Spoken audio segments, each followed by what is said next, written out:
I call this meeting to order. Meeting number 20 of the House of Commons, Standing Committee on Official Languages. Le comité se réunit sur son étude nommée The committee is meeting on its study government measures to protect and promote French in Quebec and in Canada.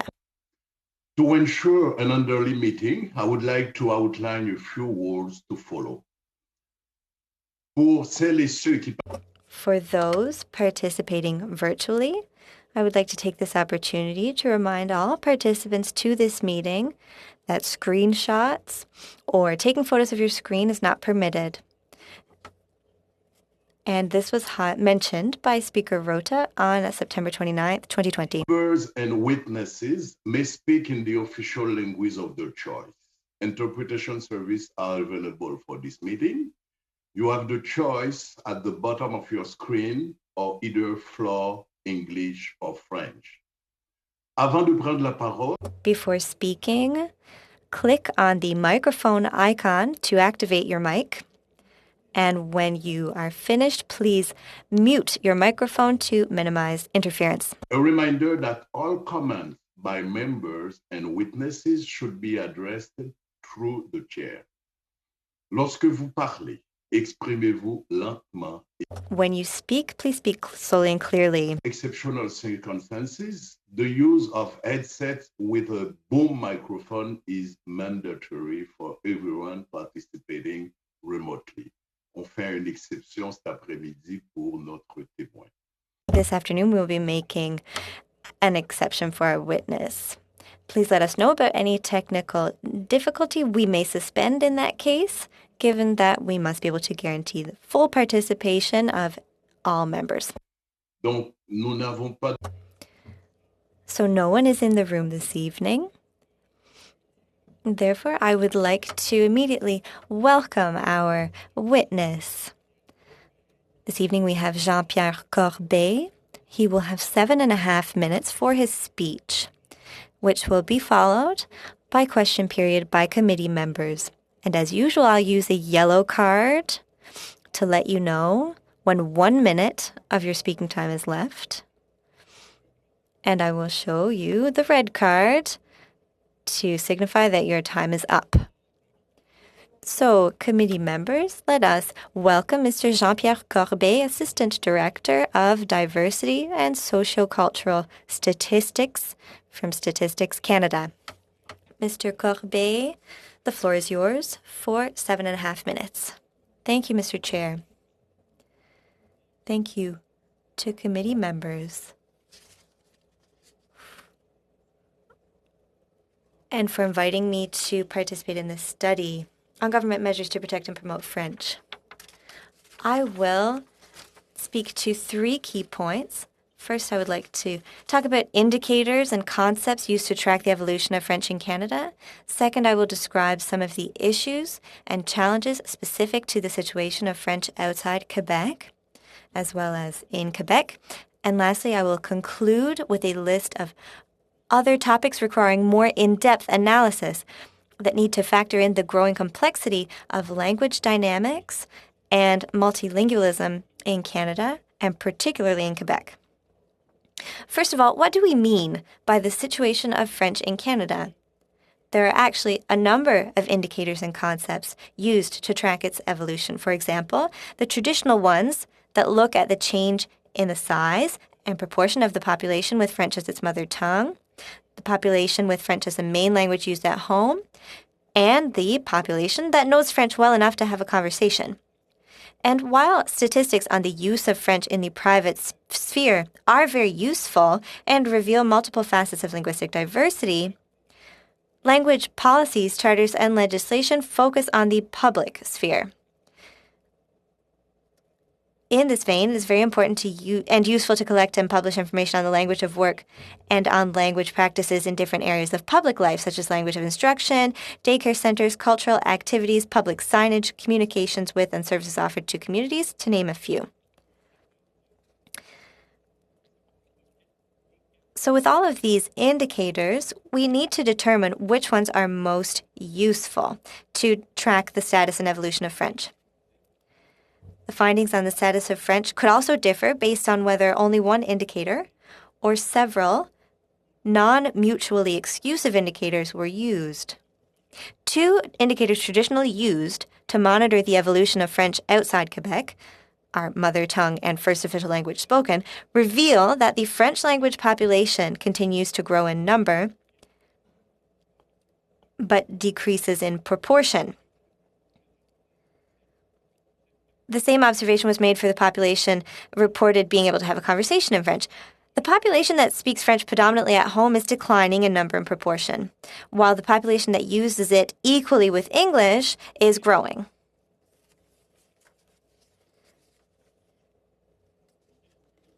Only to a global analysis without taking into account the great diversity of situations and contexts, depending on whether one resides in the Atlantic provinces in Ontario or in the Western provinces, in rural areas or in large urban centers. In addition, some less frequently used indicators testify to the fact that the picture is not all negative. For example, over the last 10 years for which data are available, the number of enrollments in a French language minority schools have grown by 17% to reach nearly 171,000 students. Likewise, the number of young people registered in the French immersion program in Canada has increased by nearly 70% since the very first action plan for official languages began in 2003, reaching nearly 478,000 students during the year 2018 and 19. However, several studies have well documented the fact that the main issue in this area concerns the retention of second language skills and the opportunities to maintain them over time. Deux enjeux supplémentaires de taille contraignent l'essor du français au Canada hors Québec. L'étude d'envergure intitulée Projections linguistiques pour le Canada 2011-36, diffusée par Statistique Canada en 2017, a montré à quel point des changements majeurs en matière d'effectifs d'immigrants de langue française seraient requis afin de stabiliser le poids démographique de la population de langue française. De plus, la transmission incomplète du français entre les générations, conjuguée à une faible fécondité et au faible statut de cette langue dans de nombreuses régions du pays, freine la croissance de la population de langue française. Au Québec, l'évolution de la présence et de l'usage du français est complexe et multiforme. Par exemple, les données du recensement sur la langue maternelle. In Canada, the presence and use of French and how it has evolved is complex and multifaceted. For example, census data on mother tongue or main language used at home are generally used to show how French in Quebec has changed. We know that immigration is the main driver of population growth and that the vast majority of these immigrants, more than 7 in 10, have neither French or English as their mother tongue. In addition, of the roughly 180,000 new immigrants in the Montreal area at the last census, more than half spoke another language at home, and in 2016, 55% reported speaking more than one language at home. Are these statistics automatically indicative of the decline in French in favor of English in Quebec? Not necessarily, because the reality is much more complex. For example, during the last census of the roughly 230,000 workers in the Greater Montreal area who spoke a language other than English or French, most often at home. Close to 46% used French most often at work, and another 18% used it equally with English. As well, between 2006 and 2016, the predominant use of English at work by workers with an English mother tongue fell by 6 percentage points and by 7% among other mother tongue workers in favor of the predominant use of French or equal use of French and English. In contrast, a decrease in the predominant use of French was observed among workers with a French mother tongue. According to the Office québécois de la langue française, there was an increase in bilingual greetings by clerks in Montreal between 2010 and 2017, but the option of being able to be served in French remained at 95%. And of the approximately 6,000 French mother tongue McGill students between 2010 and 2015, more than 80% reported speaking French most often at home. Before I conclude, I'd like to say that in addition to the information on French as a mother tongue and as the main language used at home, it is important to delve deeper into a number of dynamics and dimensions on the evolution of the situation in French. In Quebec, for example, what specific factors account for the increase in English-French bilingualism in the workplace? What is the role of industrial sectors involved in commercial trade with the rest of the country or internationally? A finer analysis of these issues is absolutely necessary, especially considering the growing importance of exports of goods and services in high technology and knowledge industries. In addition, a better understanding is required of the obvious underrepresentation of populations with an immigrant background in provincial, regional, and local public administrations and in crown corporations in the Greater Montreal area, where French is almost widespread. There also seems to be an urgent need to better understand the role of language and educational paths and the language used in the public sphere in Quebec. Further, given the increased complexity of language dynamics and a rise of multilingualism at home in Montreal, the traditional indicators of mother tongue or language spoken most often at home, including a focus on language transfers, need to be revisited and better integrated with other language practice indicators to develop a more complete portrait of the evolution of French in Quebec. In Canada outside Quebec, some of the topics requiring more comprehensive analysis include the transition of French to children, maintenance of language skills of youth whose second language is French, a better understanding of the issues and obstacles that impede the growth, integration, and inclusion of highly ethnoculturally diverse Francophone immigrants, and a better understanding of the barriers and opportunities of French educational paths from preschool to university.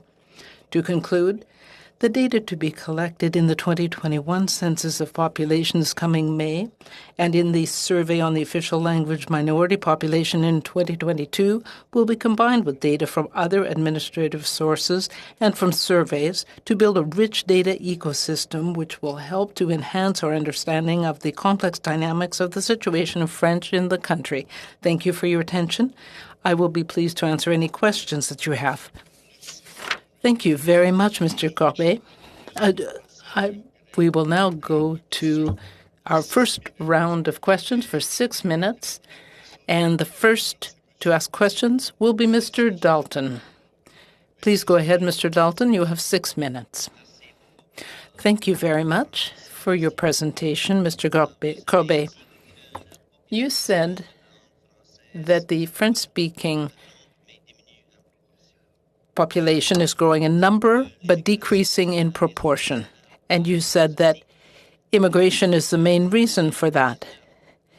In 2019, according to the immigration statistics we have, among the 10 countries that received the most where we received the most immigrants from, not one was Francophone. And we know that our increase in population is mainly from immigration. So what can we do? What should we do? Do you have any comments on that? Thank you for that very relevant question. We have to be very careful because the reason I talked about criteria for defining the vitality of French is that most immigrants in Quebec who are Francophone come from French-speaking countries. They use French, in fact, because there is this colonial heritage, though they don't speak French at home. So they've done their studies in French, and when they come to Canada, they might have Swahili, Arabic, but their main official language when they come to Canada may be French. So they are then classified as being French-speaking. So we have to be careful about this. But you are quite right. When we compare the relative weight of French-speaking immigrants to the others, we fall far short of what we would need to actually maintain the proportion of French in Canada. I have to interrupt Mr. Dalton. I just want to say to Mr. Corbet, when you speak next time, could you please if you could just put the mic very close to your mouth, but not cover it with your fingers. Thank you. Please go ahead, Mr. Balton. With the COVID situation last year, I'm a member of Parliament from the Vancouver region, and many of us who speak French as a second language were heard about the difficulty in getting French language services. So we know there are a lot of difficulties for minority official language communities. So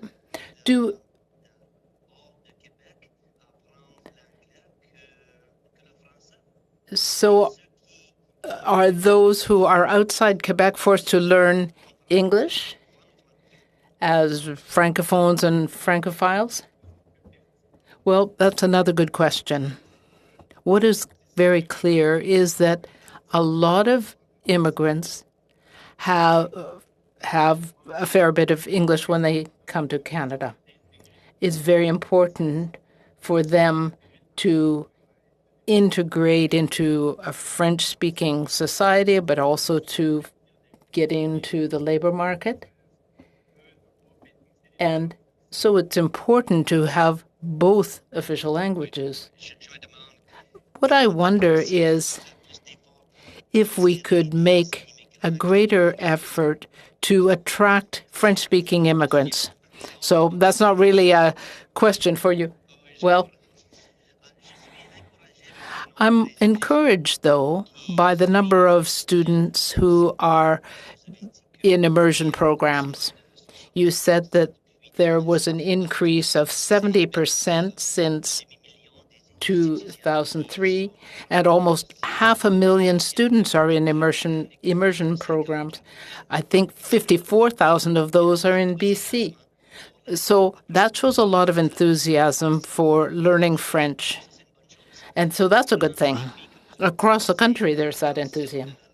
As you said, retaining that language is those language skills can be a challenge. So it's very important to build on that basis. These students who have studied in French, we need to encourage that to promote French. Do you have any comments or suggestions?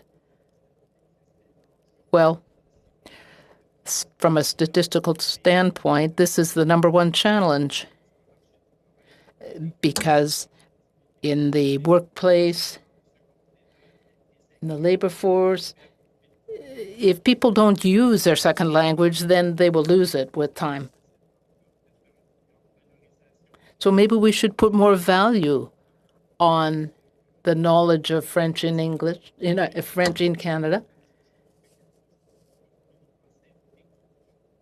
So that it is not just symbolic. We need to create opportunities that show the value of it. That is the challenge. How do we grow that community? Because I know that students would like to continue to use their second language. Thank you. Thank you, Mr. Dalton. Your time has expired, and we will now go to Ms. Lalonde. You have 6 minutes. Thank you very much, Mr. Chairman. Mr. Corbet, thank you for being here with us tonight. What you are talking about gives us a chance to consider all of these criteria, all these indicators. As you said, we need to look at them all to analyze French as a mother tongue, as a language that predominates at home or in the workplace, and so on. I would like to have you elaborate a bit on the evolution between 2001 and 2016, and in particular, if you could just give us an overview of the changes by region when it comes to the decline of French. I am in Orleans, and I understand that we have some of these factors there. Thank you for your question. That's a very good question. If we look at the changes since 2001, it's difficult sometimes to compare from one census to another, but what is clear is that we have populations, for example, in the Atlantic region. There is an aging demographic, and in New Brunswick, we saw quite a decline, and in the Atlantic provinces, there is a very strong trend toward Anglicization. So regardless of the criteria, it is important to take into account to all this when you're looking at the demographic proportion. Toronto, par exemple, où la concentration des francophones, il n'y a pas de réelle concentration des francophones sur le territoire. Il y a un nombre important de locuteurs du français, mais on ne parle pas de la même chose que si on met l'accent sur la région d'Ottawa, par exemple, ou sur le nord de l'Ontario. Donc, évidemment, ça a beaucoup évolué dans le temps en fonction non seulement de l'apport de la migration. Il faut bien comprendre, par exemple, que dans les provinces atlantiques, on reçoit très peu d'immigrants de langue française. La majorité des immigrants de langue française s'établissent à Ottawa, à Toronto, en Alberta, donc Calgary, Edmonton, Winnipeg, et encore là, tout est question de concentration. Donc, l'évolution... Excusez-moi, Monsieur le Président, la traduction ne fonctionne pas. Ah, excusez. Excuse me. In just a moment, please. We will check. It's okay. We'll check. Madam Clerk? I don't know if I was the only one, but I was getting English. The interpreter apologizes. She was on the wrong channel. Est-ce que je vais demander... Bon, okay, so could I ask Mr. Arsenault and Ms. Lalonde, was it the same for you? No.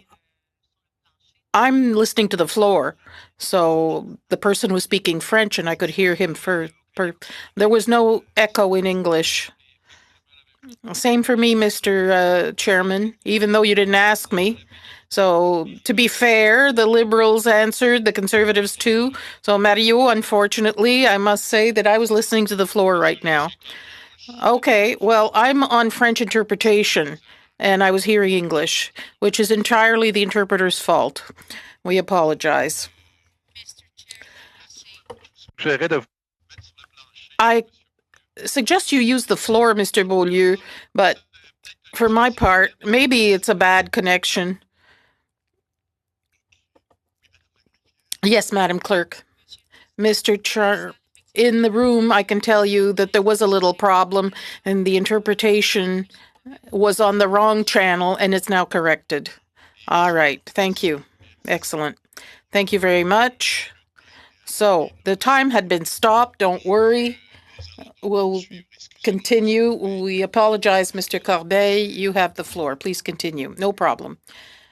So to answer Ms. Lalonde's questions, of course, when we're talking about the evolution of French, we have to look at the various factors in the population. There are two key factors. Immigration, we mentioned that. Migration is a problem too. In Canada, we have a situation that's quite particular in New Brunswick. There's a great deal of mobility outside of New Brunswick by people with a high level of education who are francophone. There's a difficulty in retaining immigrants in northern New Brunswick. For socioeconomic or economic regions, they tend to go elsewhere. So when it comes to international immigration or migration between provinces, some provinces don't get much. There are schools closing in Northern Ontario, whereas in the Southwest, they're too full. So we see that migration plays a very important role in all this, and that's why we end up in communities where there's a bigger concentration of Francophones and where the vitality of French is better than regions that receive very few French language immigrants and who have an aging population, and there's an exodus of the youth. Thank you. Outside Quebec, we're talking about an increasing number of Francophones. You mentioned that in your statement. The proportion of these same provinces and territories continues to diminish from 4 to 3.8% between 2012 and 2016. Could you explain this further and tell us why that phenomenon exists? In 30 seconds, please, Mr. Corbeil. Yes, it's quite simple. When I answered the question concerning the importance of French language immigration, the population increases in number, but not in percentage. That's not surprising because a study was done on projections of the population.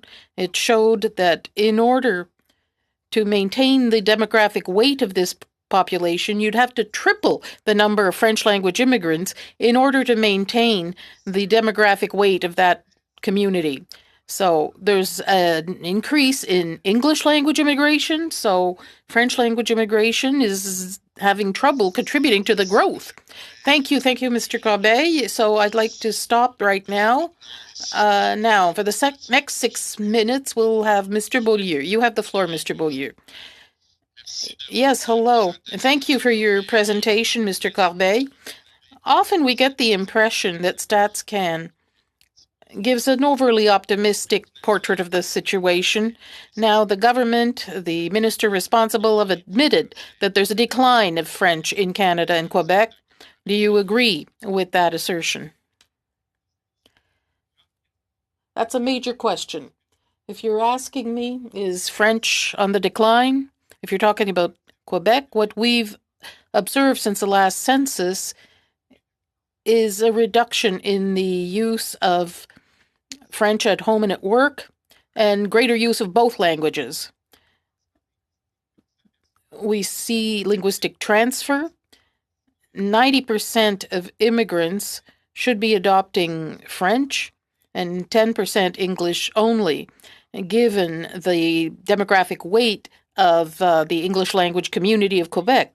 But we have to understand that in the past 15 years, the proportion of immigrants that adopted French has increased in the past 15 years, and there's a reduction of the same number of those who go to the other way. So, but the picture's not rosy. Let me give you an example. French is on the decline in Quebec because people with another language. No, I don't think anybody's saying that. I've often heard that there's people who give an overly optimistic portrait of the situation, but that's not the problem. The problem is linguistic transfer that is going on massively toward English in a disproportionate way.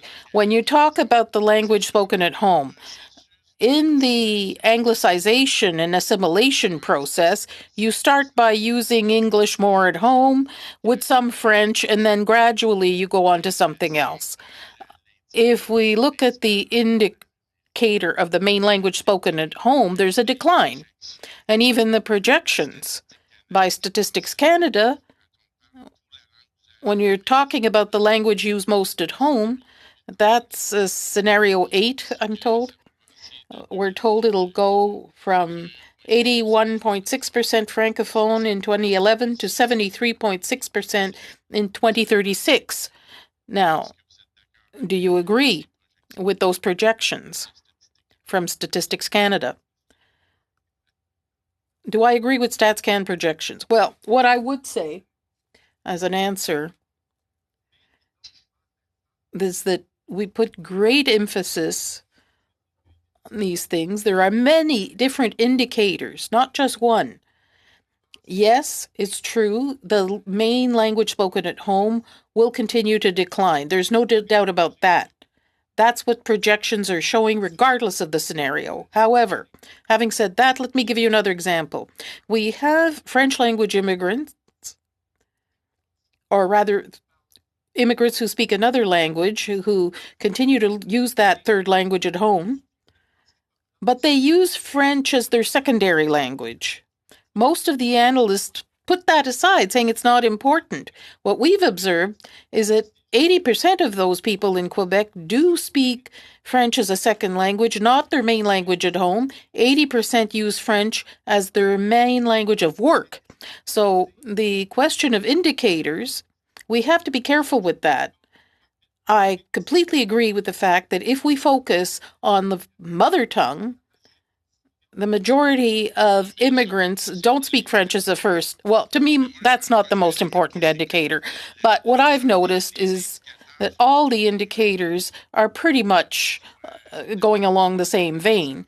It's knowledge, it's use. One thing that struck me a great deal is in the last census by StatsCan, if the usual analysis methods had been used, we would have had 80.6% of Francophones who use French as the main language at home. But there was a new way of analyzing things, which said it was 87% of Francophones who use French at home, because they took multiple answers, and rather than say, well, if somebody says they use both French and English at home, under the other method, they said 50-50, 50 French, 50 English. That was the general principle used. But under the new method, they put 100% for these people who speak any French at home. These are Francophones, 100% who say English. So we arrive with totals of 121%. Why was that method used? Did the chief statistician, or he seemed to say that it was to help official language minorities? No, not at all. There was a reference document, 2 major approaches on language. That is a reference document, and there was a committee that looked at this. If you look at the document issued by Statistics Canada on official language minorities in Canada, there's a difference between the 2 major trends. Either you're talking about Francophones, Anglophones, and Allophones. You have to cut this off somewhere. If you want to focus on French, well, it can be interesting to know that there's some people who only speak French at home, some speak French equally with English, and that gives you a more nuanced picture of the use of French. The objective is not to make a distinction between Anglophones and Francophones. Thank you very much, Mr. Corbeil, Mr. Beaulieu. For the next 6 minutes, we'll have Mr. Boulris, who has the floor. Go ahead. Thank you, Mr. Chairman. Thank you for being with us tonight, Mr. Corbeil. That's greatly appreciated. You know that statistics can be weapons in the hands of politicians. And we're in a situation with a very delicate, sensitive subject. We have, on the one hand, people who say everything's going badly, this is a catastrophe, and on the other side, everybody's fine, it'll go well. I think we're somewhere in the middle. And as you said, this is complex. If we change regions, if we change groups, if we look at different age groups, the realities are different and multiple. I'm particularly interested in what you had to say about indicators may not be that important when it's private life. The public life may be more revealing due to immigration primarily. I think that the issue of mother tongue shouldn't be considered. That goes against the spirit of Bill 101 in Quebec. which meant that children of immigrants went to French school. So the second or third generation should normally not have French as a mother tongue, but should be able to speak French. In the public space, you use that term. What would be the indicators that are the most revealing in your opinion? Is it the language of work, the language spoken in stores and restaurants, the language of cultural activities? I'd like to hear your views about that. Thank you for your very relevant question. Look, that's one of the major challenges. That is to measure the language spoken in public space. This is a key area, the language spoken in public space, but 1/3 of the population is not part of the active population. They don't work, so they don't use languages of work. There are other indicators. The Office québécois de la langue française issued a study recently, and they had one in 2010 and 2017 when they put questions about the language to be used outside of home. À l'extérieur. And outside your circle of friends, they received results, received percentages. But for example, there are people who use English most at home, but French at work. There are other people who use more than one language at work, but speak their third language at home. So of course, the service language is key. The use of languages when it comes to concerts or different activities are also factors. We can look at all of these things. When it comes to the language used at home, that doesn't necessarily translate into what is used at work. The major challenge is to be able to follow trajectories, to be able to better understand the presence of French. And to not be reductive about it, saying, for example, if you don't speak French at home, you're not considered a francophone. So there's a lot of nuance when it comes to that. Yes, so much nuance. Earlier, on the same subject, I was listening to the radio. I heard José Boileau talking about that subject on Radio-Canada, and he said, according to the OQLF in Quebec, 94% of people would be able to carry on a basic conversation in French. And that number surprised me, I must admit. I thought it would have been lower than that. What about on your side? Is that a similar number? Yes, the 94% has actually been very stable. We have carried out investigations where we even modified the question, and the proportion did decrease. But many people consider that the ability to carry on a conversation in French is not a very concrete indicator.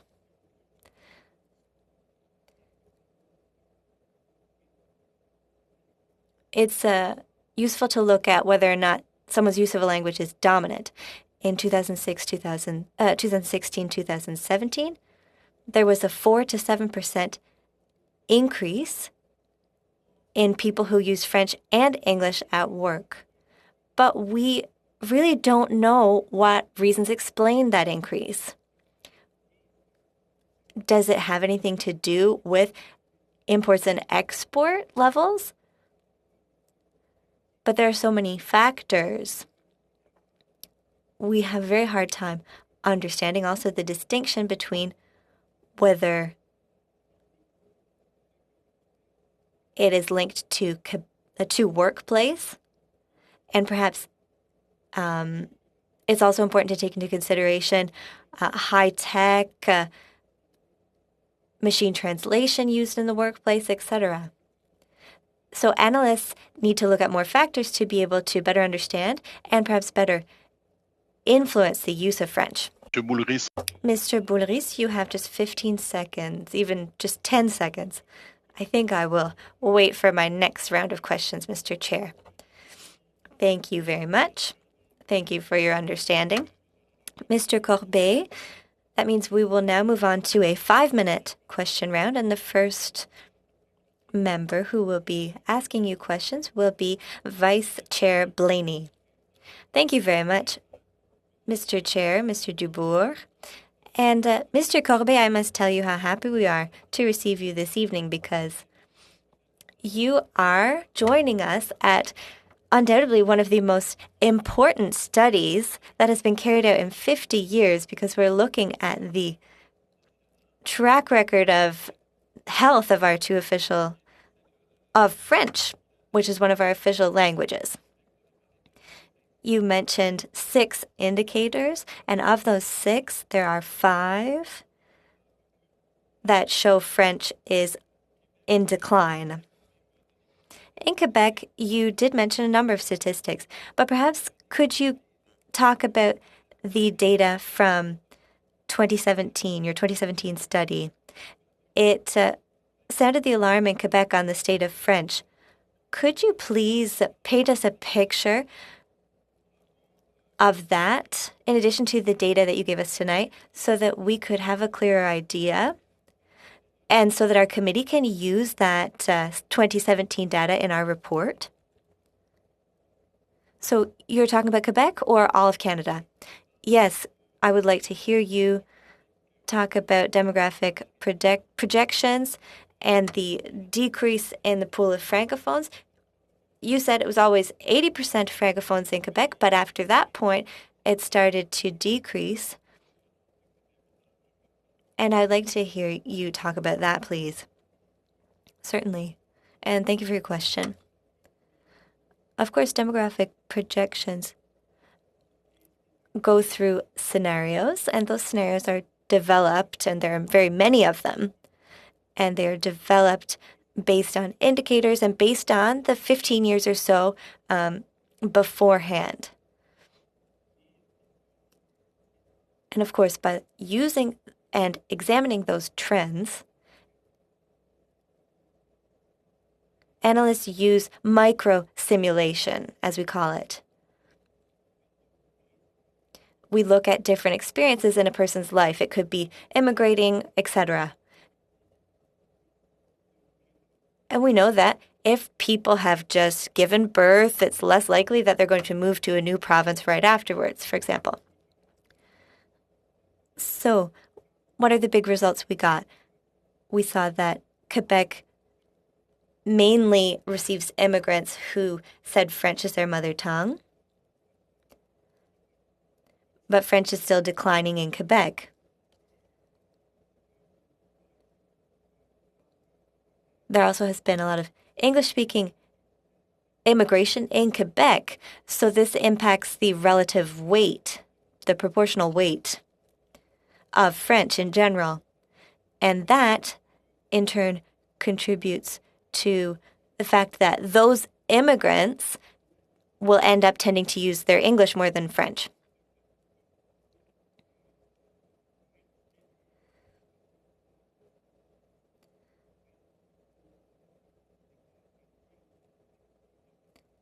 There seemed to have been a stabilization around 70% of people who spoke French as their main language.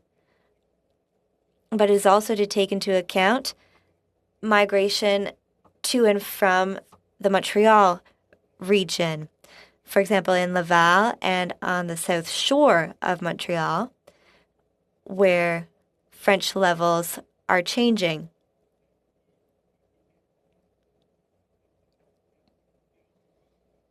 And something else is that if we look at linguistic transfers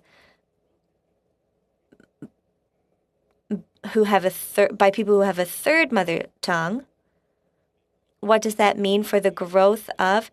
I just have 1 minute left, Mr. Corbet. When it comes to linguistic transfers, in your upcoming census studies, it seems to me that now you're taking into account the English attractiveness for francophones, especially regarding culture. Can you suggest indicators that would make it possible to measure young francophones in Quebec and how they will transition towards English through cultural consumption, because this contributes to French decline. Yes, absolutely, and that is exactly what we're observing. The famous linguistic transfers. We're seeing transition in the youngest speakers, and we seek to determine whether it's at the university age, for example. Is it because they have a tendency to live with English speakers in a roommate situation?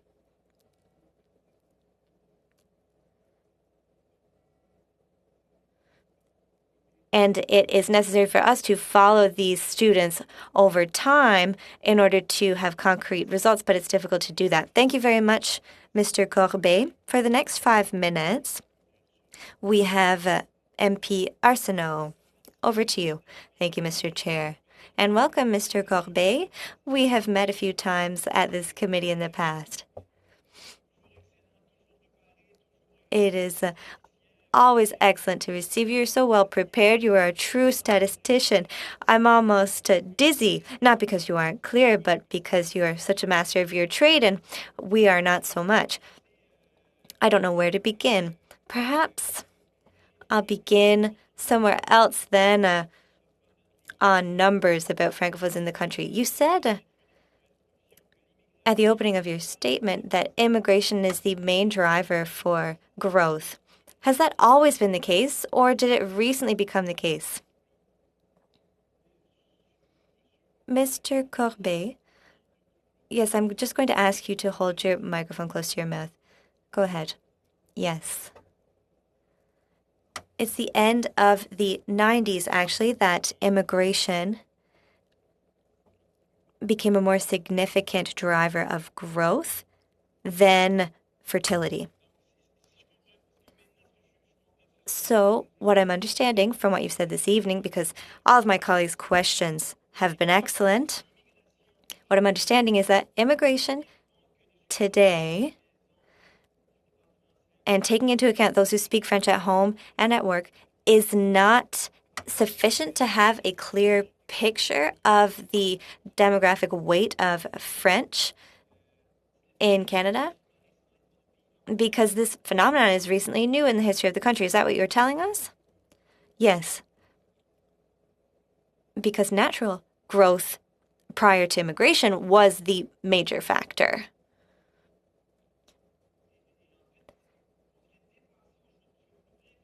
And what you're telling us, what Statistics Canada is telling us, is that traditional statistics cannot show us, if we only take into account what happened before the 90s, can't show us a clear picture.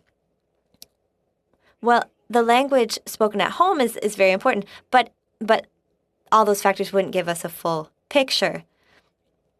Yes. I think there are other indicators that are important, so we must determine how important the school language is for children, for example. Of course, in that way, French penetrates the public space. So to have a more complete, nuanced portrait, there need to be more indicators than just language spoken at home. It can be the secondary language, for example, but we need to take into account what language is spoken at work, etc.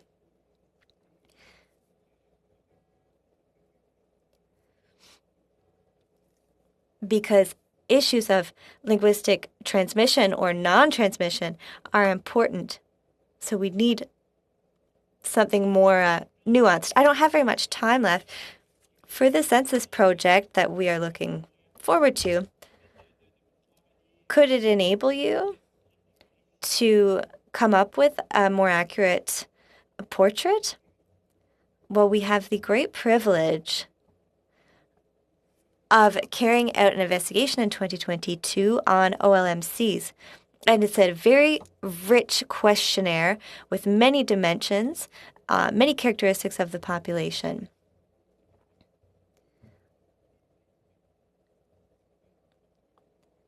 and we will end up with a much richer idea of people's behavior and characteristics across the country, not for Francophones in Quebec, because that's not part of the target population for that, unfortunately, but for those speaking French outside of Quebec. Okay, I'd like to rewind a little to what you were saying when you said that there was no decline on the island of Montreal because demographics weren't changing there. It's that sometimes we tend to focus only on Montreal Island, but it's important to look at migration. Sometimes immigrants go to Laval or to the South Shore directly, and we're trying to determine why there is this stabilization. Thank you. Thank you, Mr. Arsenault. Thank you, Mr. Corbet. Well, given the hour at which we began, we will go a little later in this first panel. 2.5 minutes for each MP. We'll have another round of questions. Go ahead, Mr. Beaulieu, and then Mr. Boulris, because we also have other witnesses later. Go ahead, please, for 2.5 minutes, Mr. Beaulieu. Quickly, I would just like to follow what Mr. Arsenault was saying. En termes de principale langue d'usage.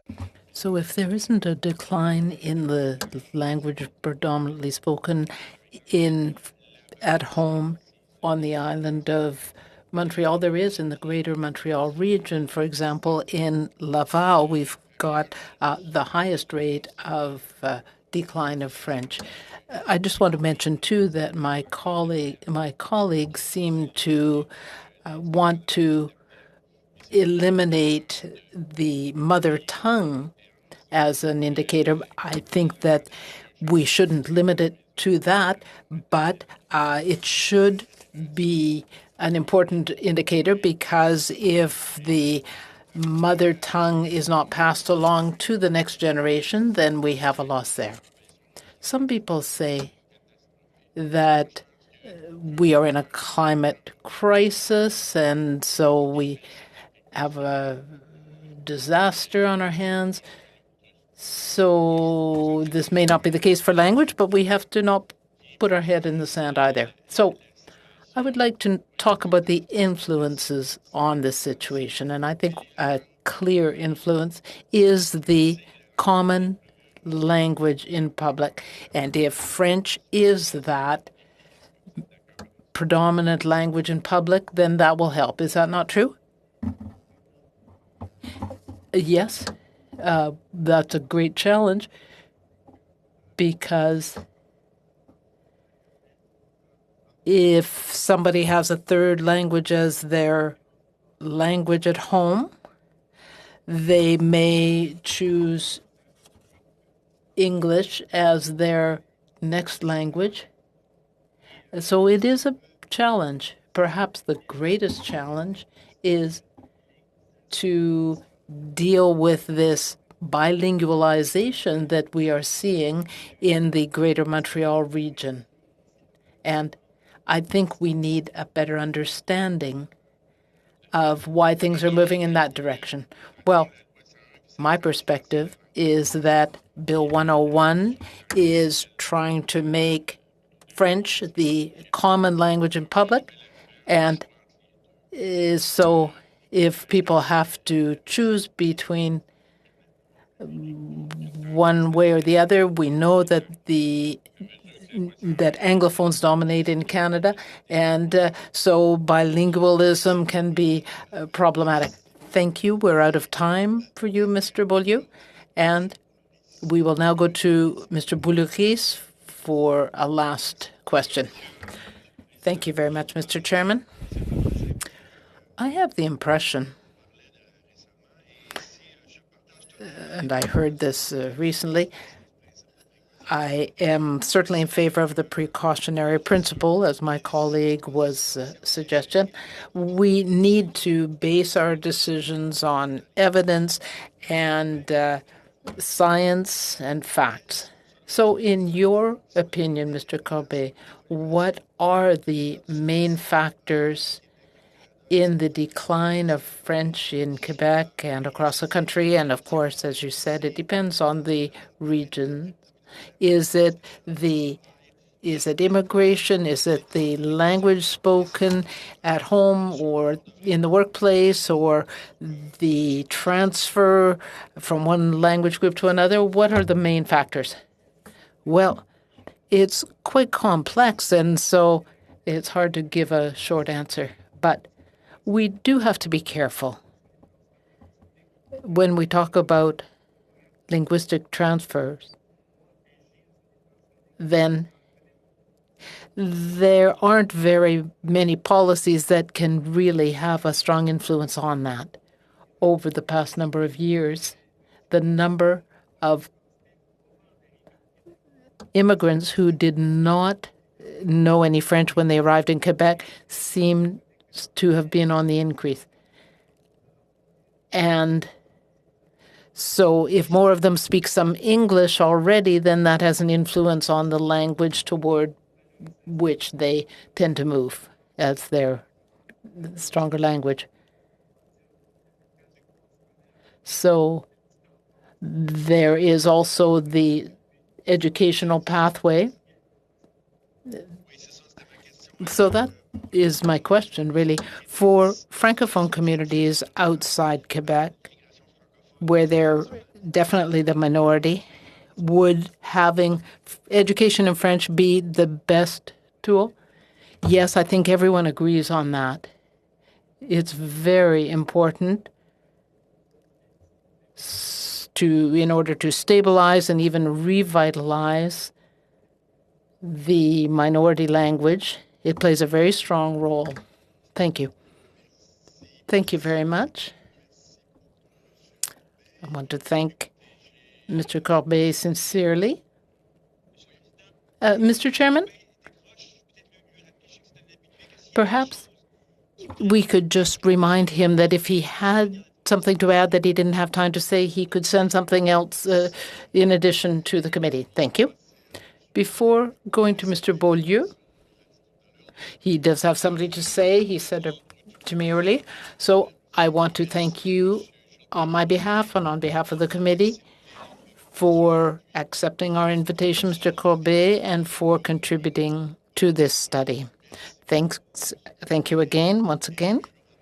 And I would remind you that I'm just looking here. So Mr. Corbet is the Assistant Director for Diversity and Sociocultural Statistics at Statistics Canada. Thank you. Goodbye. Now, Mr. Beaulieu, please go ahead before we have our next witness. I have two motions, and I'll be brief. And could I present one of them? Yes? You can always present a motion, but no, what I want to say is that these motions have not been presented. You need to give us notice of 24 or 48 hours, but they have been already tabled, I think. I'm sorry. I will check with the clerk to make sure that we have had sufficient notice. And if not, I will move the motions now. So you can read them. So I would call on the clerk to inform every witness to make sure that we have the proper equipment and that witnesses be informed that we need to do sound checks before the meeting. Would you like to have an immediate debate on that? If everyone agrees. If not, I certainly don't want to take time away from our witnesses. So I see some hands raised. And first, Ms. Lalonde.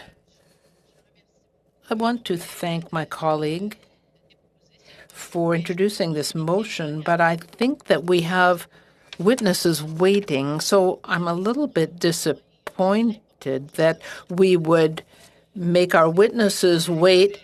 Well, I certainly support what you're saying, so we'll try and deal with this later. Thank you. Now, Mr. Arsenault, do you still have your hand raised? No? Okay, very good. Then we will now go first to a suspension of the meeting, and then we will welcome our next witnesses. So I'm suspending the meeting.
Le comité reprend ses travaux.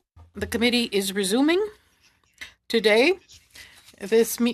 We are looking at government measures to protect and promote French in Quebec and Canada.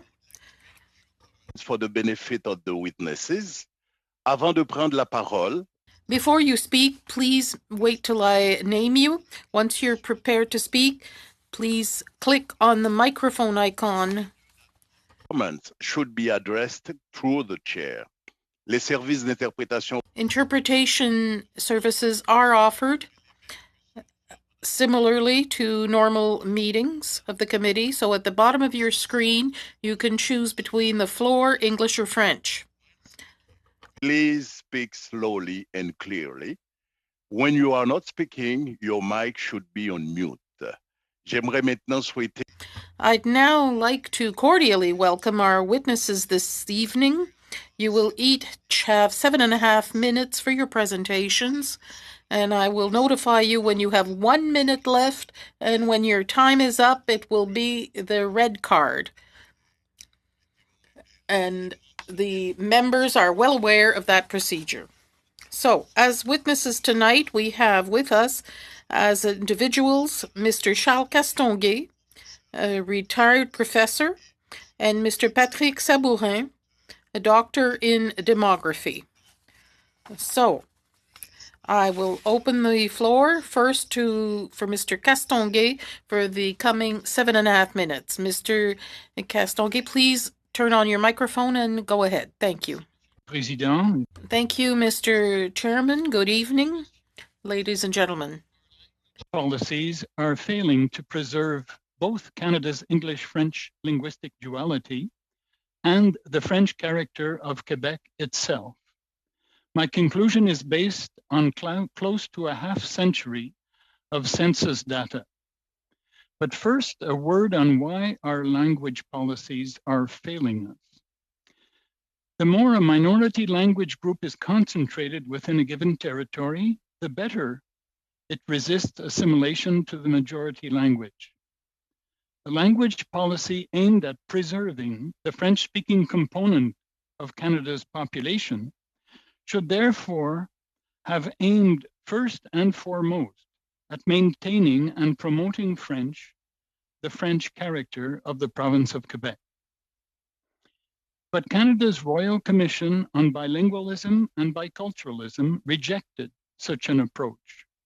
It opted instead for individual freedom of choice between two official languages and for the free circulation of individuals from coast to coast, unhindered by any linguistic measures which might possibly restrict such mobility.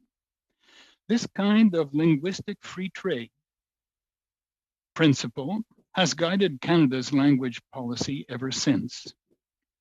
It is a striking fact that at the same time, Quebec's Gendron Commission was grappling with how to ensure the free circulation of unilingual French-speaking Quebecers within Quebec, which was gravely impeded by the domination of English in Montreal's work world.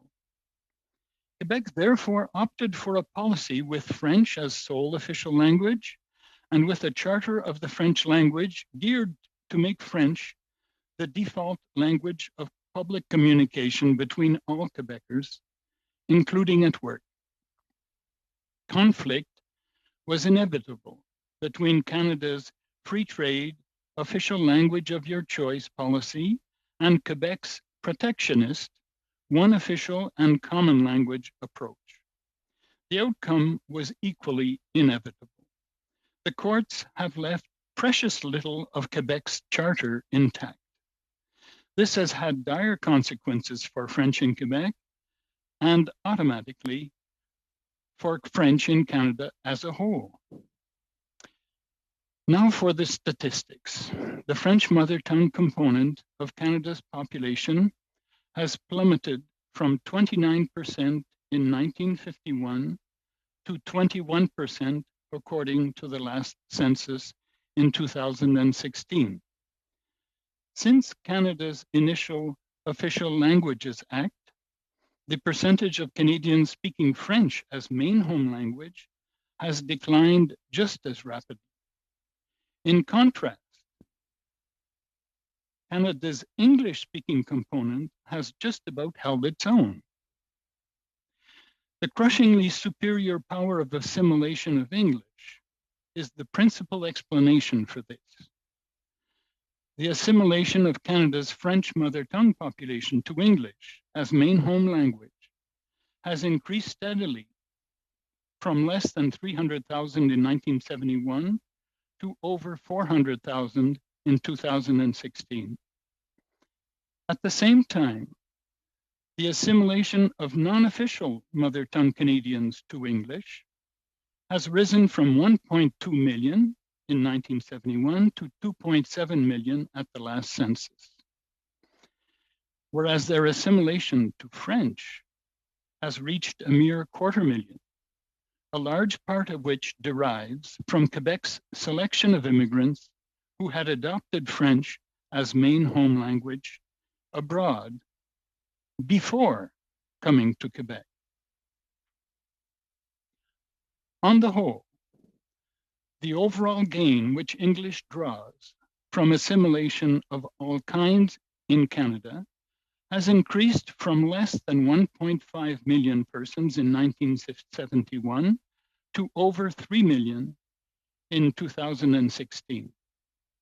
French, on the contrary, still remains mired in an overall loss due to assimilation of the order of 180,000 at the last census.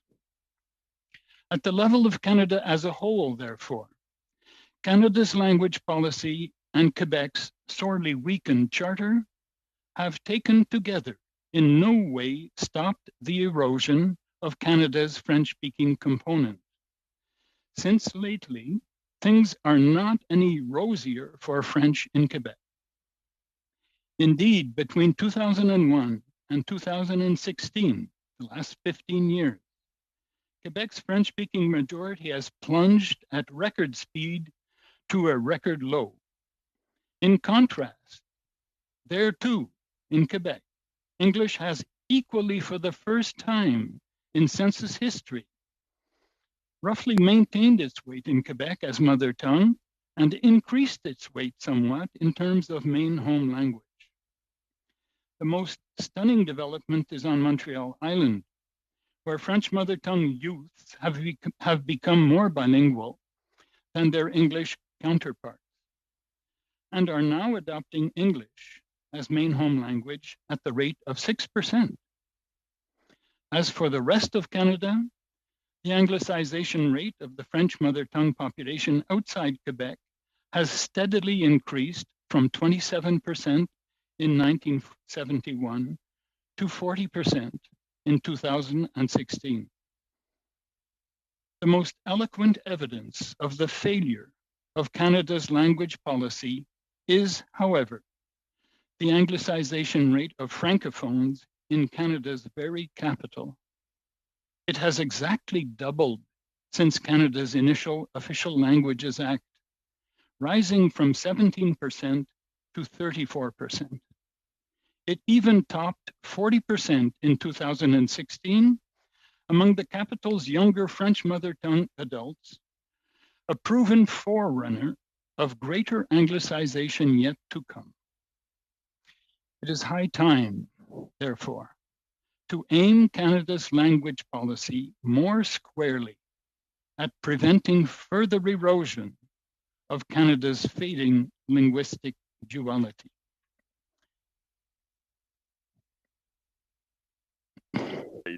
Thank you so much, Mr. Castonguay, for your testimony, and you are on time. Thank you so much. And right now, nous allons donc passer à Monsieur. Now we'll go on to Mr. Sabourin, who's a doctor of demographics, for the next 7 minutes. Go ahead, Mr. Sabourin. And thank you, Mr. Chairman.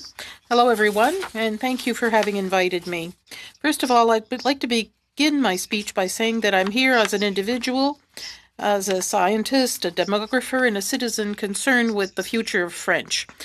This is the first area of the mandate of this committee, which is to have a detailed portrait of the situation of French and English in Quebec.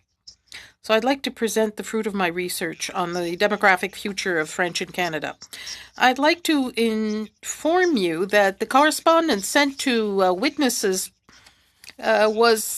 contained mistakes, what Gaston Miron used to call traduits.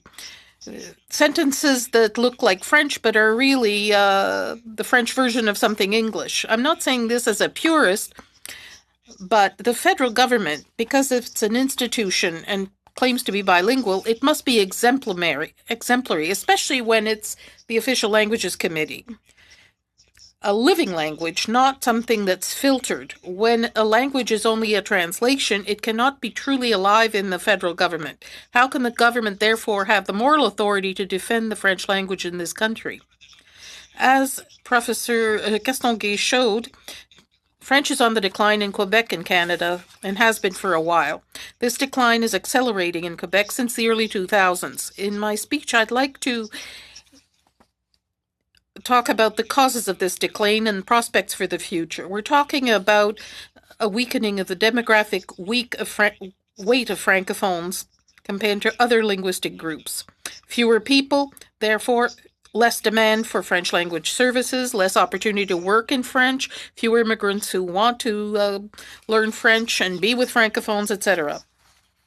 It's the relative weight of French compared to English because the languages are competing. They're official on both are official throughout the territory, but we're talking about personality because the choice is individual. In Switzerland, the place of residence determines the use of language because of territoriality. Competition between languages is limited to certain bilingual zones. The decline of French. Demography is quite simple. To understand the evolution of a population, you have to see what's coming in or going out. You can come in as an immigrant or by being born, or leave by migrating out, emigrating, or dying. When you're talking about a linguistic group, demolinguistics, you can enter or leave a population. You're moving, but moving language. It's called linguistic substitution. To anticipate the future, we have to understand the demographic regime that historically determined the linguistic dynamic of Canada. Since we only have 5 minutes, we're going to have to go pretty fast here with approximations. But let's go back a bit. At the beginning of the 20th century, before World War II, there was a very high birth rate which advantaged Francophones, called the Revenge of the Cradle. This was mitigated by a lot of Francophones leaving for the United States and cyclical European and British immigration that benefited Francophones, or Anglophones rather, outside Quebec. Then there was the baby boom and the baby bust that definitely stopped the fecundity of Francophones. So there was also the referendum period in the 70s. From the 90s, the immigration rate increased significantly and became one of the highest in the world, twice the rate of the United States. This immigration is less and less European and more diversified. The fertility rate of Canadians and Quebecers is well below the replacement rate. Anglophones are mobile, but not as much as they were during the referendum period. They're not leaving Quebec as much. So the decline of French is accelerated. So the table is set for the future. In the coming decades, we'll have low fertility and pressure on immigration thresholds. In Canada outside Quebec, Francophones will continue to be assimilated. Since the fertility of Francophones is similar to that of Anglophones, the potential for growth for both groups will come essentially from immigration. To ensure linguistic balance, French has to integrate part of the immigrations, so about 90% in Quebec. Linguistic substitution is about the same, 50-50. In Canada, it's toward English. In Quebec, it's 50-50. If there's progress on this front, it's because of Francophone immigration. But the attractiveness and status of French in Quebec has not increased much. And linguistic substitution is hitting a ceiling. There are two phenomena here: the mobility of Anglophones who left Quebec, and the selection of French language immigrants that gave the impression that immigrants were being made more Francophone on site. but these effects will tend to diminish. Taking into account all these factors, French will decline throughout Quebec and Canada in the short and medium term. I'm not going to bury you under a mountain of figures, but let me just give you a few highlights from my work. Outside Quebec, French is going on the decline, both relatively and absolutely. The demographic weight of Francophones will diminish, and Francophones will be less numerous. This is because of aging and assimilation. In Quebec, the decline of French is relative. Globally, we're seeing an anglicization and polarization of Canada when it comes to language. Anglicization because French is losing ground everywhere. Polarization because Francophones will be increasingly concentrated in Quebec outside Montreal. So we have to take into account that anticipated changes at the federal and provincial levels hide local changes that are even more significant. The Montreal suburbs. I'm sorry, Mr. Chairman. I'm sorry, Mr. Sabourin. Yes, madam, go ahead. I'm so sorry. Would it be possible to ask the witness to speak a little more slowly? It's difficult for the interpreters. Yes, go ahead, Mr. Sabourin. Thank you. I'm sorry, I'll slow down. I want to get to the bottom of my page here. So the changes anticipated at the federal and provincial levels are hiding local changes that are even more significant.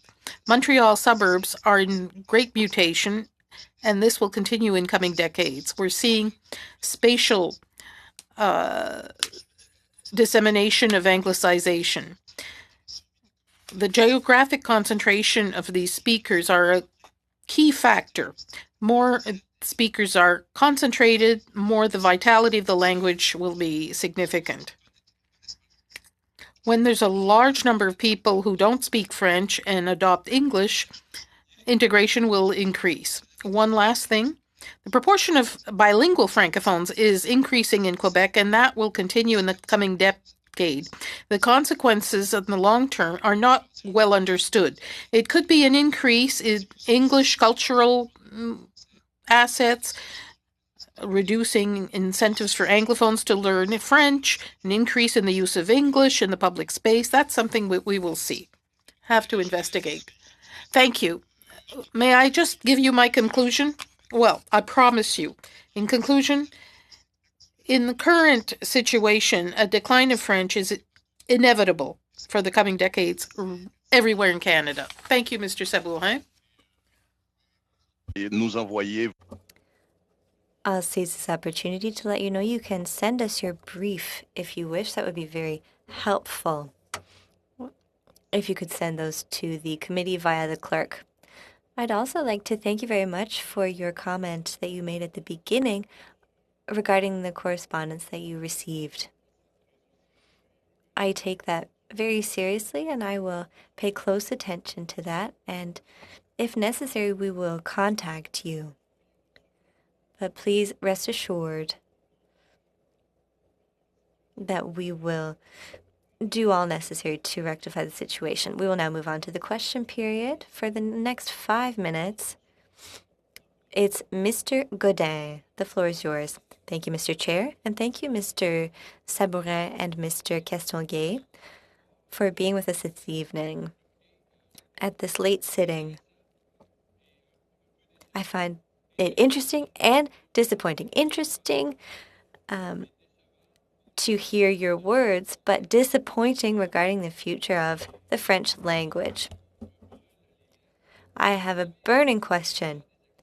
You know, we are not experts. We haven't carried out exhaustive research on the decline of French, particularly in Montreal. We're aware of it, and that is why we acted, and that is why you are before us this evening. But as legislators, I would like to be able to make tangible action to decrease the decline and to turn the tables so that French takes back its rightful place. In history, there have been many battles fought by our ancestors regarding official languages and regarding French in Canada, a country with 2 official languages. So I have a question for both of you. Tomorrow morning, imagine you are the big decision makers for drafting the new Official Languages Act. What are your 5 priorities to turn the tables? Good question. Oh, excuse me. Mr. Castonguay, if you wish to begin, you can go ahead. Well, I wanted to contribute to your work by presenting an observation based on data. And data are very important regarding the future, and I'm not the only one to say it. Sociolinguistics and the history of languages, and Nicholas Ostler, in his work, drew the conclusion that the most important factor in the preservation of a linguistic group is the number of its speakers who are native speakers or mother tongue speakers. So in my view, it's absolutely that essential indicator cannot be ignored. Now, the second indicator that I mentioned in my speech will be sent to you once the speech is translated, because the translation service was absolutely terrible. They had 10 days to translate my brief, and I almost made myself sick trying to translate it in time. So it is necessary that translation be done well, so you can add that to Mr. Sabourin's comments. My father was a translator in the public civil service in Ottawa. My wife translated the Hansard at the House of Commons. When the title of the brief is incorrect, it means the translation is very bad. You're so right, sir. Well, the only thing that I can think of, give us tools.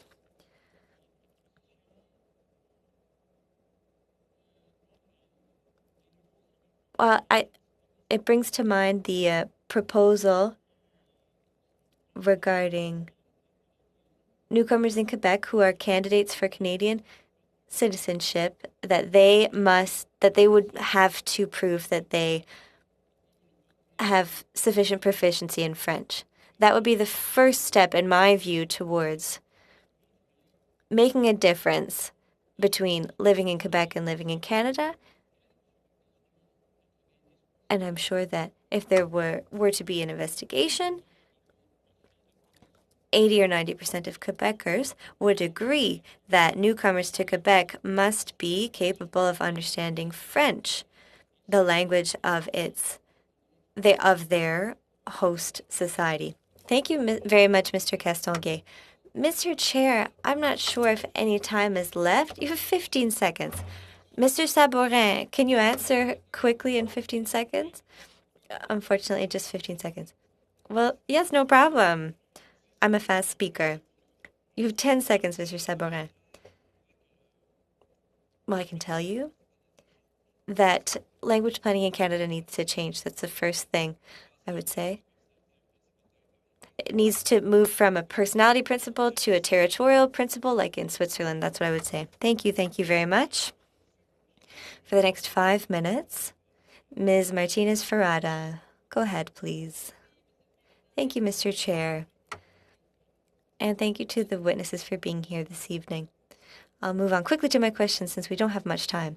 I'd like to come back to the immigration point. Mr. Sabourin, perhaps you can take the floor first.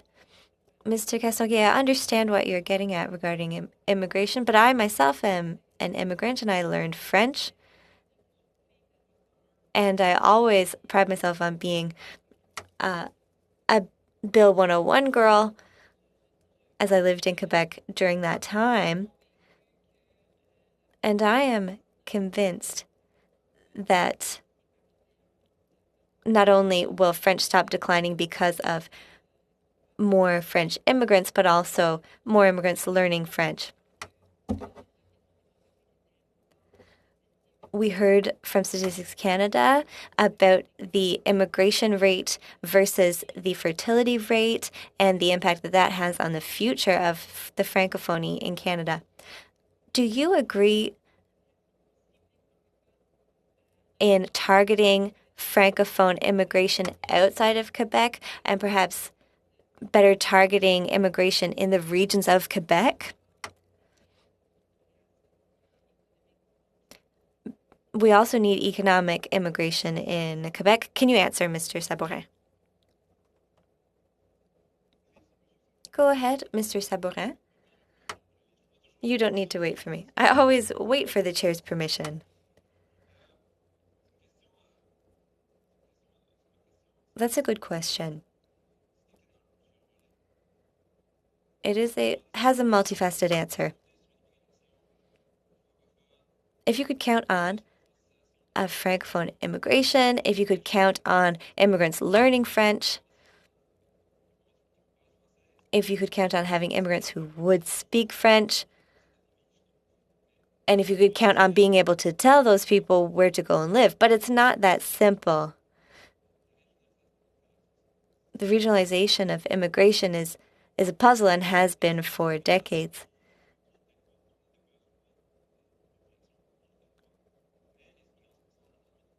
You can very well tell immigrants to go and live in a certain place where there's an economic need, but they all will go to Montreal, for example. Well, pilot projects have been done in other countries regarding immigration in certain regions. But it was family immigration because the reason immigrants don't stay in the area where they arrive is because they don't have family there. Yes, absolutely. I wouldn't say that it's impossible to do what you're saying. I'm just saying it's very difficult.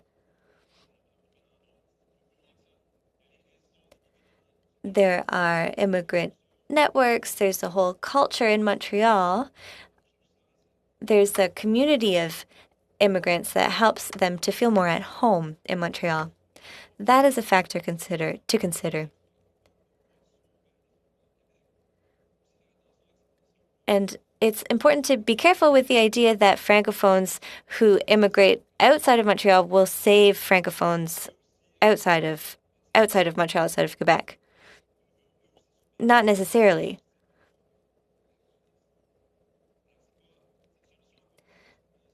So we're talking about short-term solutions.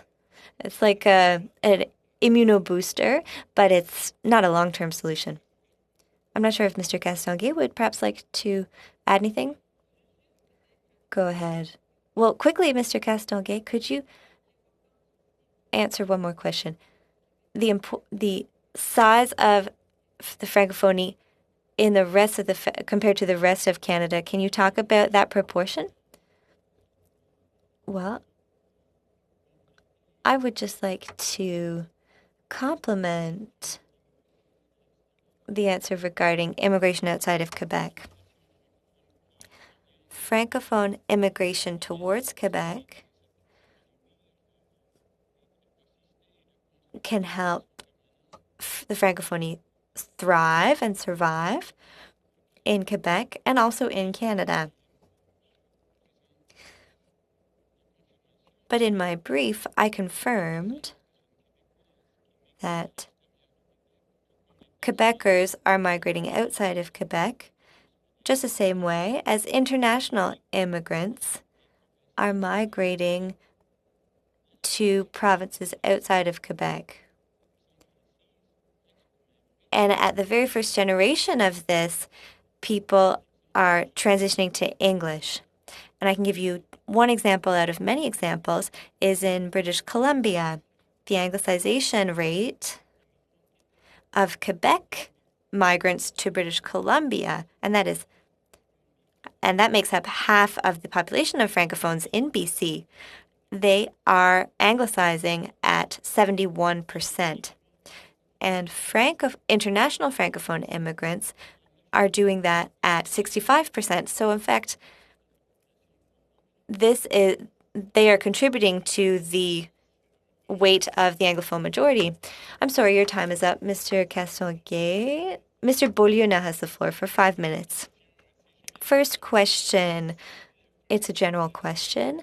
If French were the common language in Quebec, just as English is in Ontario and elsewhere in Canada, do you believe that in that case, linguistic transfers could be towards French more, and that it would be easier to ensure the demographic weight of francophones? Go ahead, Mr. Castonguay, if you would like to reply. We wouldn't be able to ensure the demographic weight of francophones that way because immigration is not strong enough. The weight will decrease, but the weight of English will decrease proportionately. Since the 2001 census, for the past 15 years, the weight of French has been decreasing when it comes to language used at home and mother tongue, and the weight of English is increasing as language used at home.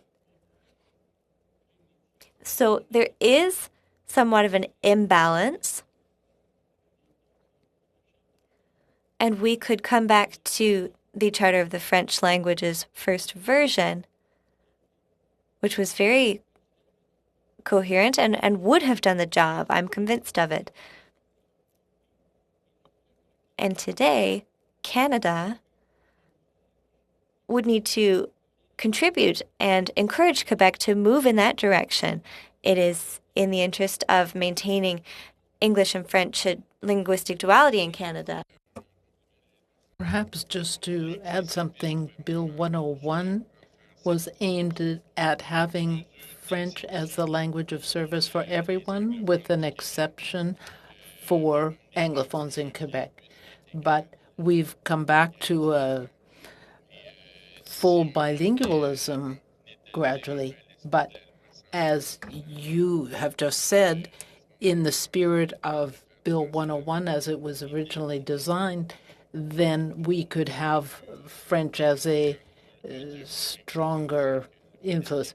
And I think Mr. Sabourin was saying much the same thing with this territorial approach for the future of French. You were talking about in English Canada and the transfer that was so strong toward English that even if the weight of Anglophones, the proportion is lower, it's still, people are assimilated into English. Mr. Castonguay or Mr. Sabourin, if you have something to add, please go ahead. Well, Mr. Beaulieu, what you asked was what would happen if Quebec was as francophone as Ontario is anglophone. We are so far from that. Quebec is the most Canadian province in Canada because both English and French are strong language. And in fact, I would say that English is stronger. So we see a lot of English in colleges, universities in Montreal, downtown.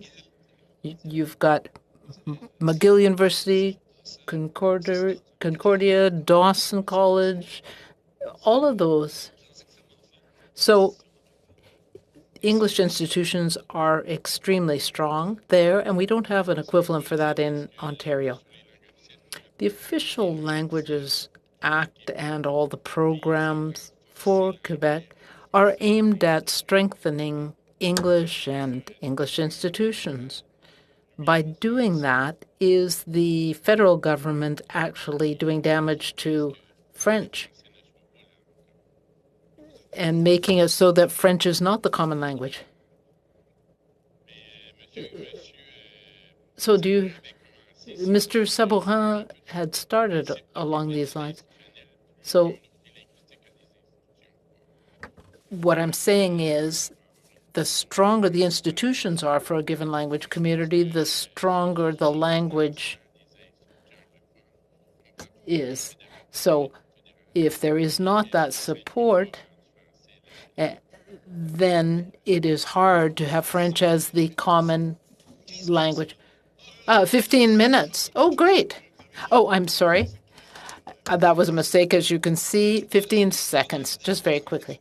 The federal government is affecting the language situation in Quebec two ways. First of all, these programs, the support, and also the spending powers. We talk about this less, but the federal government spends hundreds of millions of dollars in research at McGill, and that develops the English community and the workplaces there in Montreal. So now we will go to Mr. Boulakis for 5 minutes. Thank you, Mr. Chairman. I want to thank our witnesses, Mr. Castonguay, Mr. Sabourin. I just want to go back to what you just said in the last intervention, Mr. Sabourin. Yes, in the last year there has been a lot of investment there, but I've pushed for that, I have to say. I have to admit that. So, Mr. Castonguay, I listened carefully to what you had to say, and there was something you said that surprised me. I want to check my understanding, and I wonder how it would be applied. I think that you were suggesting at one point that we should prevent or limit people's ability to move from one province to another on a language basis. Please correct me if I'm wrong. No, I wasn't talking about interprovincial migration at all. Thank you. I think I misunderstood. And so that certainly reassures me because that's very important for a lot of people.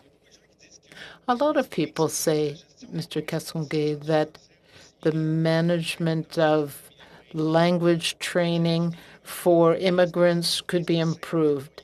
In fact, in Quebec, there are calls for companies with over 50 employees to make sure that they fall under the Office de la langue française and that we need to have language training as a pillar of strengthening French in Quebec.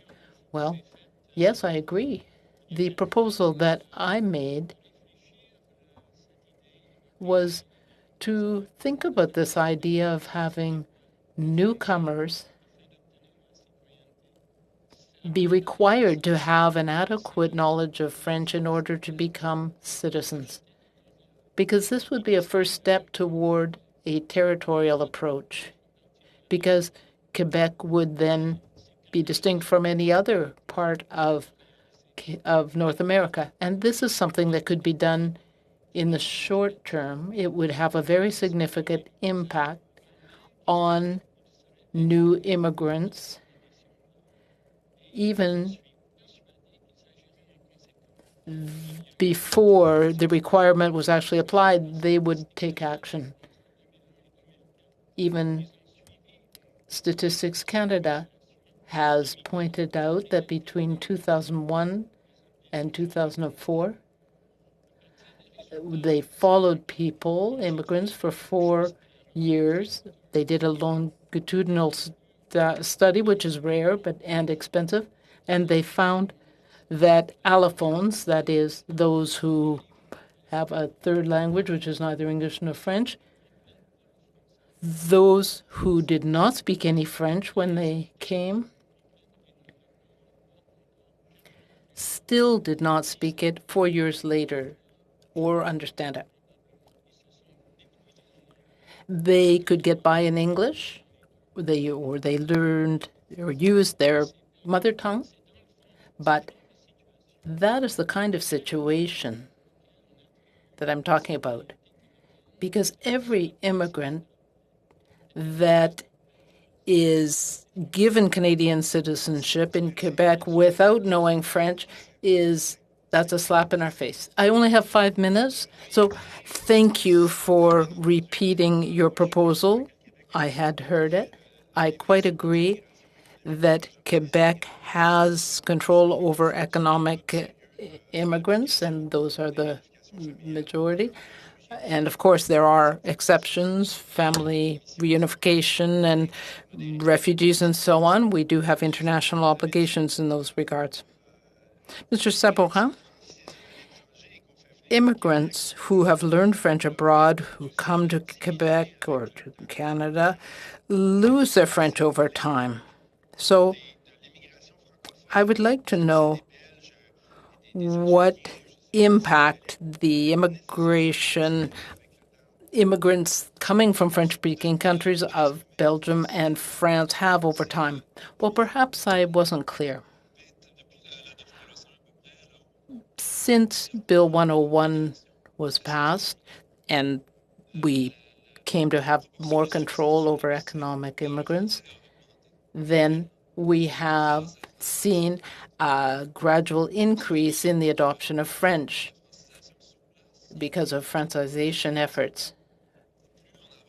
But the more immigrants we have, then the fewer of those are francophones to start with. And we've had a plateauing at about 56% of people who actually adopt French as their mother tongue. Time goes very quickly, and unfortunately I have to intervene. So for 4 minutes now, it will be Mr. Messier. Please go ahead for 4 minutes. If I may, Mr. Chairman, I will take this time. Thank you. Please go ahead. I first want to thank both of our witnesses for their very good presentations. I've been on this committee for a number of years, and certainly this is very, very important evidence you are giving. And congratulations, Mr. Castonguay, for your book. This is important work for Quebec and Canada. Could you please talk about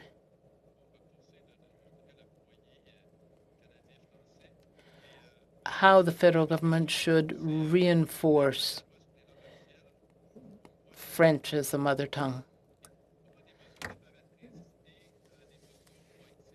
What proactive and remedial action needs to be taken? So I would like to hear from you on that. So thank you again for this important testimony. What we are realizing is that French is definitely declining in Quebec. So Mr. Castonguay, please go ahead. Thank you for your interest in my little book. The brief that I will be submitting in the coming days in English and in French is derived from my book and my analysis for that purpose. And it gives an overview of the situation.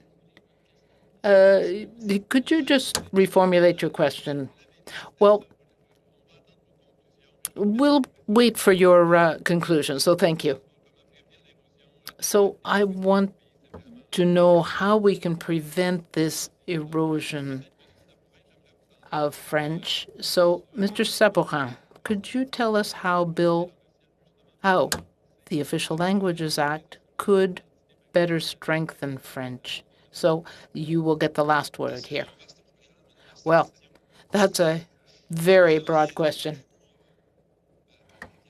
In my personal opinion, I think it is possible to change course. You talked about remedial and proactive measures that could be taken, but I think we need to really think about the situation, about the attitude of the federal government, and perhaps be somewhat self-critical and look at this linguistic and demographic situation in Quebec.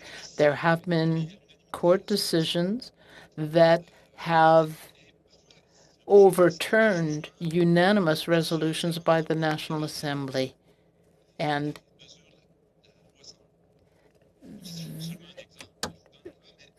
Bill 101's measures have been thwarted in that regard. So I think that there really needs to be thought put into the role of the federal government in the establishment of Quebec's linguistic policy. So, first of all, there needs to be some thought given to these things, and then a new policy or amendments could be made. But I think there needs to be thought first be put into what has happened over the past 45 years.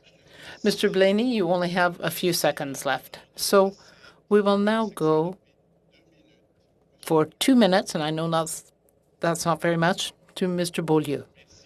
Thank you. Very quickly, the Official Languages Act is aimed at promoting institutional bilingualism in Quebec, and that goes against the measures in Bill 101.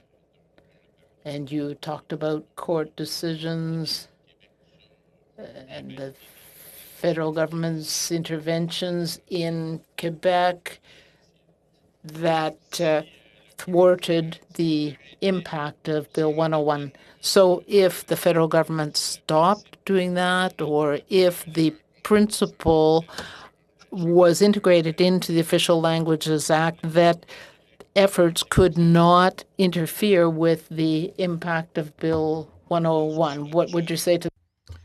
I'm sorry. I don't have the impression that that's the case.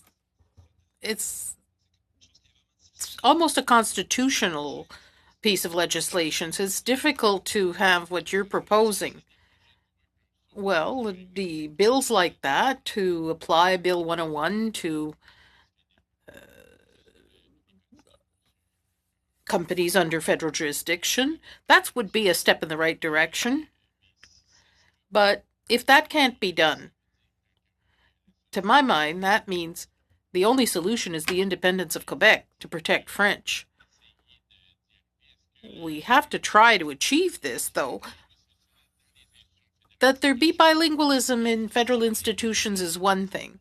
Using resources to push institutional bilingualism at the municipal and provincial levels to provide more service. We have to leave more time for the answer. You have 10 seconds, unfortunately, to answer that question. Go ahead.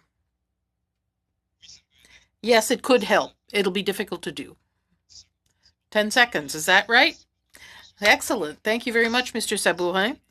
It's true that time is marching on, so I'm asking colleagues to have very brief questions. Right after Mr. Blaney, I'm sorry, I skipped one round of questions, so I have Ms. Latancio for the next 4 minutes before I close with Mr. Boulris.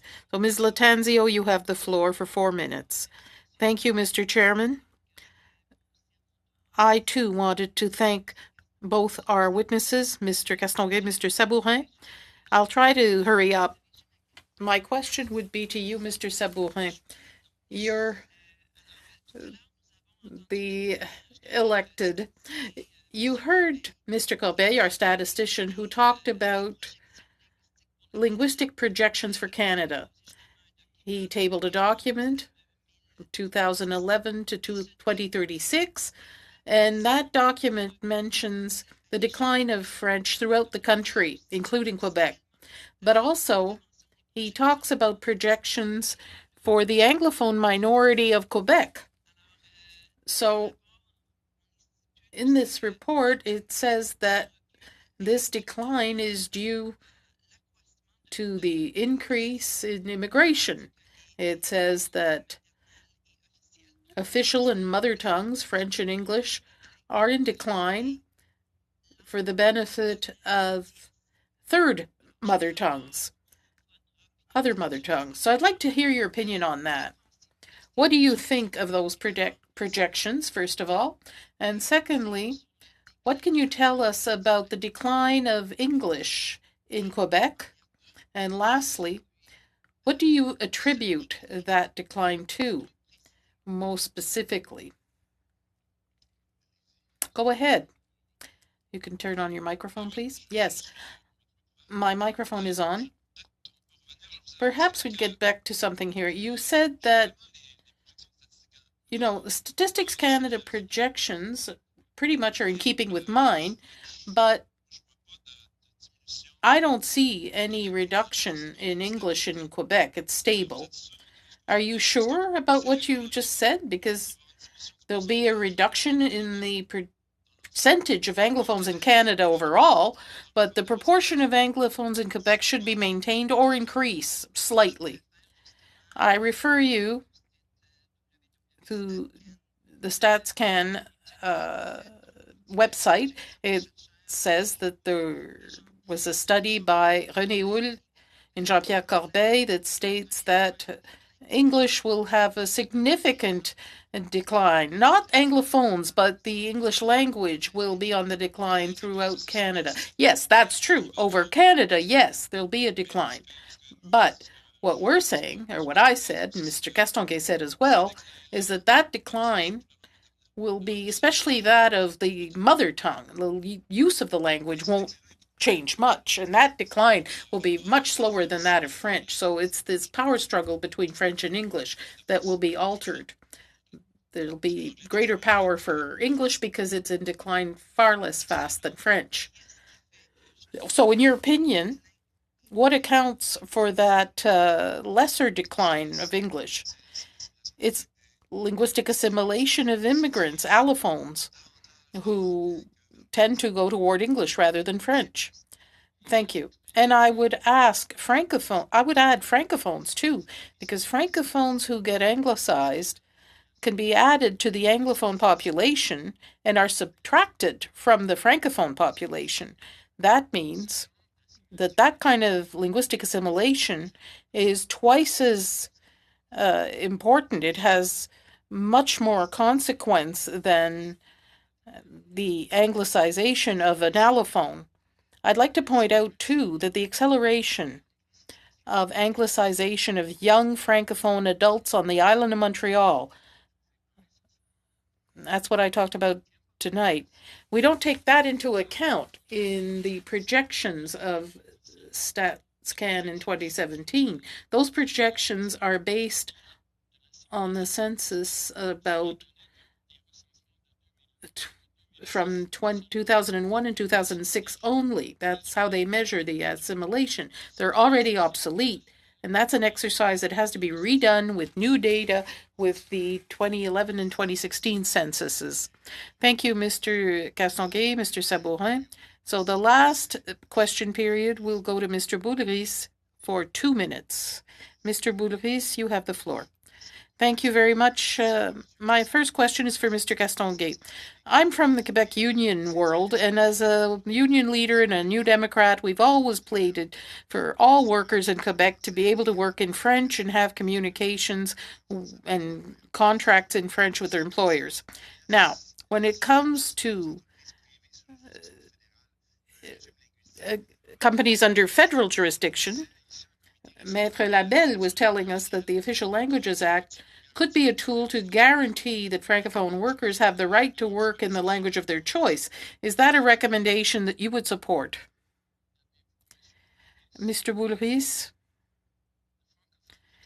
A Francophone working in the language of his choice might be working in English. That's what happens too often in the Federal Public Service in Ottawa.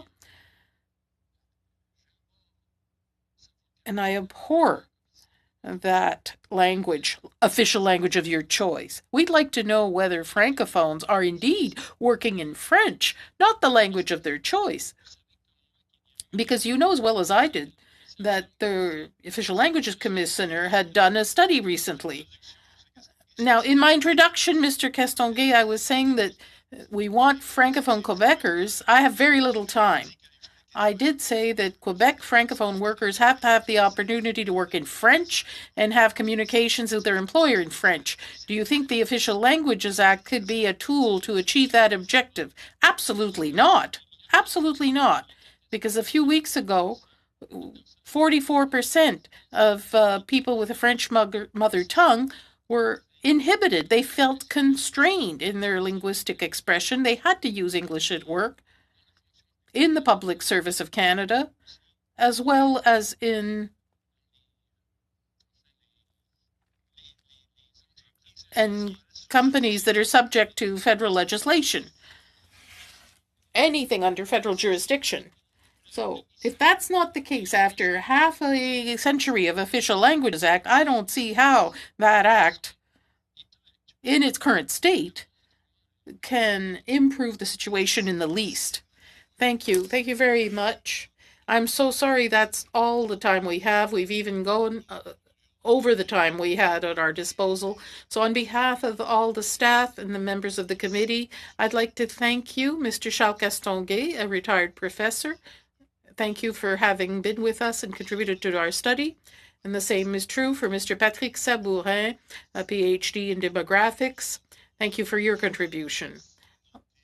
Lastly, I must note that I'm taking into account your interventions when it comes to the operations of the committee, and we're going to see to that.